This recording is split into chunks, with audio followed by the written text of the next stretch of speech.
Hello friends, welcome to my YouTube channel. Art of trading insights की एक और learning video में आपका स्वागत है। दोस्तों, आज की वीडियो में बात करेंगे रॉक्स हाईटेक लिमिटेड जो आईपीओ है, एसएमई आईपीओ है, इसके बारे में बात करेंगे।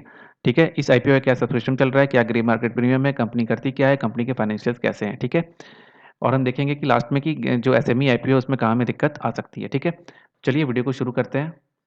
सबसे पहले देखते हैं आईपीओ का टाइम टेबल क्या चल रहा है और आईपीओ का प्राइस। देखिए, सबसे पहले ये है कि आईपीओ का जो टाइम टेबल है वो है 7 नवंबर से 9 नवंबर, यानी कि कल है इसकी लास्ट डेट। ठीक है, आईपीओ का जो प्राइस पॉइंट रखा गया है वो रखा गया है 80 रुपये से लेकर 83 रुपये पर शेयर। एक लॉट में है 1600 शेयर। ठीक है, टोटल इशू साइज जो है वो कंपनी का 54.49 सीआर का है, जिसमें से जो फ्रेश इशू है वो है 49.95 सीआर। अगर हम ऑफर फॉर सेल की बात करें तो वो है 4.54 सीआर। ऑफर फॉर सेल का मतलब ये होता है कि कंपनी के जो एग्जिस्टिंग शेयर होल्डर और प्रमोटर हैं वो इसको बेचना चाह रहे हैं। ठीक है, कंपनी की जो लिस्टिंग होगी वो होगी एनएससी के एसएमई प्लेटफॉर्म पे। ओके, अब हम बात कर लेते हैं कंपनी का जो टाइम टेबल क्या है। कंपनी की जो क्लोजिंग है वो कल है 9 नवंबर की, जो अलॉटमेंट है वो होगी 15 नवंबर 2023 को, जो रिफंड होगा वो होगा 16 नवंबर को, और जो डिमिट में आएंगे, जो डीमेट अकाउंट में आएंगे वो आएंगे 17 नवंबर को, और इसकी लिस्टिंग होगी 20 नवंबर को। यानी कि अगर हम क्लोजिंग डेट देखें, क्लोजिंग डेट है 9 नवंबर और इसकी लिस्टिंग होगी 20 नवंबर को। ठीक है, तो ये 11 दिनों का टाइम पीरियड है लगभग। ठीक है, ओके, अब हम बात कर लेते हैं कंपनी के लॉट साइज़ की। अगर हमने अप्लाई करना है तो मिनिमम एक लॉट में 1600 शेयर हैं। 1600 शेयर में अप्लाई करने के लिए हमें चाहिए 1,32,800 रुपए। वहीं अगर हम एचएनआई कैटेगरी में अगर अप्लाई करना चाह रहे हैं तो हमें 2 लॉट लेने होंगे, जिसमें आएँगे 3200 शेयर, और जिसकी जो प्राइस होगी वो होगी 2,65,600 रुपए। ठीक है? अब हम बात कर लेते हैं कंपनी के रिजर्वेशंस की। कंपनी का जो रिजर्वेशन है वो देखिए, एंकर और मार्केट मेकर की हो गई। एंकर का 24.06 का और मार्केट मेकर का 12.91 का। क्यूआईबी कैटेगरी की जो रिजर्वेशन है वो है 16% की, और एचएनआई कैटेगरी की है 13.64 की, और रिटेल कैटेगरी वालों की है 33.39% की। ठीक है, इस तरह से जो इनका पूरा रिजर्वेशन पीरियड है वो हो गया ओवर। अब हम बात कर लेते हैं इनका कंपनी बेसिकली करती क्या है। ठीक है, कंपनी है बेसिकली ये है कि customer customer centric IT solution provide करती है ये। ठीक है, जिसमें कि आता है कंसल्टिंग इंटर, और उसके बाद इंटरप्राइजेज एंड यूजर कंप्यूटिंग, उसके बाद आता है मैनेज प्रिंटिंग और नेटवर्क सर्विसेज का ये बेसिकली कंपनी काम करती है। अब हम बात कर लेते हैं कंपनी के फाइनेंशियल्स के बारे में। कंपनी का जो फाइनेंशियल्स है वो है 31 मार्च, अगर हम 2021 से बात करें, जो कि अगर हम कंपनी के 31 मार्च 2021 को देखें, और फिर जो लास्ट इनका है वो है 31 जुलाई 2023 का। तो एसेट जो है वो इनका जो है वो 38 करोड़ के आसपास का था 2021 में, जो कि बढ़ते-बढ़ते आ गया है आपका, एसेट जो है इनकी 80 करोड़ की हो गई है। ठीक है? वहीं अगर हम रेवेन्यू की बात करें, तो रेवेन्यू जो है इनका ये पहले था 65 करोड़ के आसपास का। ठीक है?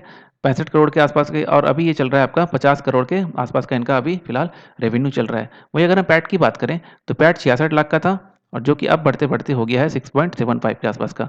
अब हम अगर बोरिंग की बात करें कि तो इनका जो बोरिंग है वो है, सबसे पहले था 2021 में 11 करोड़ का, जो कि बढ़ते-बढ़ते आ गया है 28.38 के आसपास का इनका बोरिंग चल रहा है करोड़्स में। ठीक है? अब हम बात कर लेते हैं इसकी कंपनी के कुछ फंडामेंटल इश्यूज़ होते हैं उनके बारे में। इनका जो पीई रेशियो निकल के आ रहा है वो निकल के आ रहा है 9.11 का। वहीं अगर हम मार्केट कैप की बात करें तो वो है 189.52 का। उसके बाद अगर हम बात करें डेब्ट टू इक्विटी रेशियो की तो वो है 0.94 का, और ईपीएस निकल के आ रहा है 9.11 का, और रिटर्न ऑन नेटवर्थ है 63.48% का। कंपनी जब भी कोई आईपीओ लाती है इसका मतलब होता है कि उन पैसों की उनकी ज़रूरत है। ठीक है? तो कंपनी जो आईपीओ लाएगी उससे उससे वो पैसों का करेगी क्या। ठीक है, तो कंपनी जो पैसे लाने वाली है, जो कंपनी जो पैसे हमसे लेगी उनका वो करेगी क्या, चलिए वो देख लेते हैं। तो ये बेसिकली एक नेटवर्क ऑपरेशन सेंटर क्रिएट करेगी, कहाँ पे, चेन्नई में करेगी। उसके बाद ये Chennai medical automation centre create करेगी।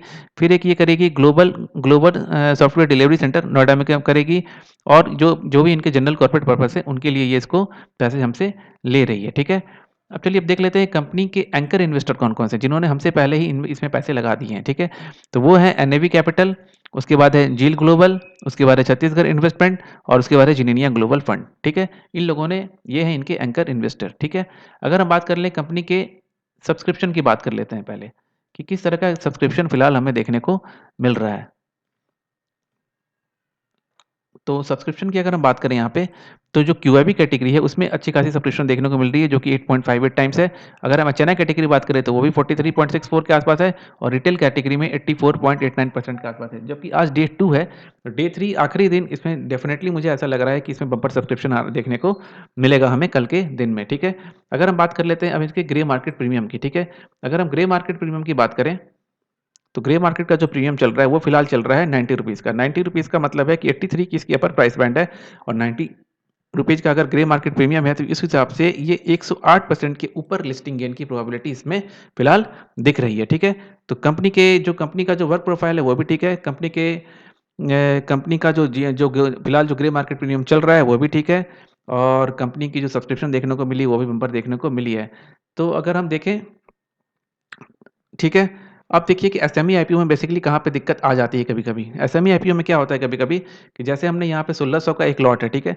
1600 का अगर मेन बोर्ड आईपीओ होता है तो 1600 के लॉट में तो हम परचेज़ मतलब जो भी होता है लॉट में हम परचेज़ तो कर लेते हैं, बट जो सेलिंग करना होता है वो हम 1, 2, 5, 10 जितने भी शेयर हमें बेचना होता है उस तरह से बेच सकते हैं। लेकिन एसएमई आईपीओ के शेयर में क्या दिक्कत आती है कि अगर हमने 1600 का एक लॉट साइज़ पे खरीदा है तो हम इसको बेचेंगे भी 1600 के लॉट साइज़ में। यानी कि सामने वाला जो अगर आपको ये मिल गया तो फिर आपके पास बायर के पास भी एक सफिशिएंट अमाउंट होना चाहिए, ठीक है? तो एक यहाँ पे एक एसएमई आईपीओ में कभी-कभार ये दिक्कत आ जाती है कि बायर जल्दी अवेलेबल नहीं होते, ठीक है? तो फिलहाल इस कंपनी का ग्रे मार्केट प्रीमियम और सब्सक्रिप्शन के हिसाब से ये जो आईपीओ है, ये आपको फिलहाल कैसा लग रहा है, वो आप मुझे ज़रूर बताइए कमेंट सेक्शन में करके और इसी तरह के और भी इन्फॉर्मेटिव आईपीओ से रिलेटेड वीडियोज़ के लिए चैनल को सब्सक्राइब कर लीजिएगा और वीडियो अगर ठीक लगा हो, तो वीडियो को लाइक और शेयर ज़रूर कर दीजिएगा और आईपीओ में इन्वेस्ट करने के लिए अगर आपके पास डीमैट अकाउंट नहीं हो, तो डिस्क्रिप्शन में लिंक है, उस लिंक पे के थ्रू जाके आप अपना डीमैट अकाउंट ओपन कर लीजिएगा, ठीक है? चलिए मिलते हैं अगले वीडियो में। Thank you.